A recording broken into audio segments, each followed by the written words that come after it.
Greetings, everyone.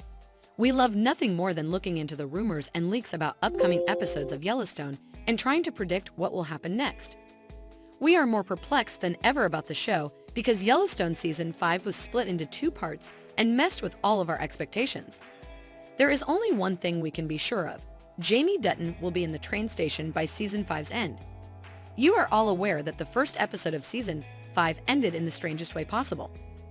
We haven't seen the most shocking or original conclusion in Yellowstone yet.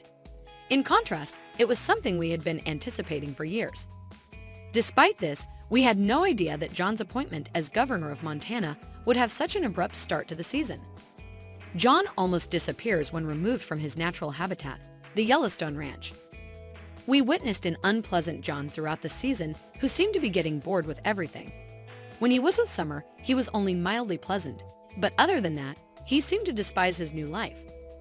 Jamie, on the other hand, appears to be coping fairly well with his family's betrayal, in our opinion. He stayed with his father, offered him his wisdom and experience in state affairs, and tried to remain cool about everything after overcoming the initial shock.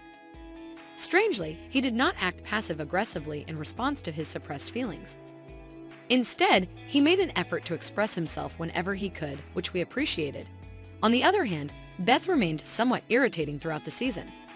She didn't want to hide her feelings as his cruel treatment of Jane and hatred for her only got worse. She liked to be forceful all the time instead of playing detached, forceful stunts. Even John became dissatisfied with her outrageous behavior toward Jane and advised her to treat her brother with respect. Yet, in the end, we were in a position where John and Beth planned to kill Jane, as if none of this had ever happened. In fairness, Jamie attempted to remove John from his position as governor. And he didn't do this because he had planned for weeks for his father's downfall. Rather, he did it out of impulsiveness and because Sarah insisted on attacking the Duttons. We can't ignore the fact that Beth truly hates Jamie and would do anything to ruin him. Even though we are still a little skeptical about whether Jamie really intended to impeach John or all of these with just a con ambush Sarah. We don't think anything can stop her from killing Jamie, no matter what, now that she knows everything about her family, including the notorious train station. Beth would not care if John changed his mind about his son because she is known for doing whatever she wants, regardless of what other people think. We are aware that Rip, who is usually the one to kill in situations like these, will be absent for some time to prevent the Cavill from getting sick. However, that would not, in our opinion, stop Beth from urging him to attack Jamie.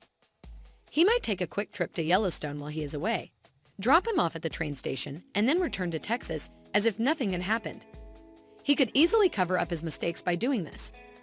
You could be right if you said that Jamie is also planning to kill Beth. However, Jamie is collaborating with Sarah, a woman whose primary motivation is money, making her a target for easy bribery. In the event that her managers some way or another choose to pull her back from the mission, she would sell out on Jamie, abandoning him. In addition, they intend to hire a hitman to kill Beth, which is acceptable but not as trustworthy as Rip's murder of Jamie. You have a better chance of succeeding when you act on a personal cause.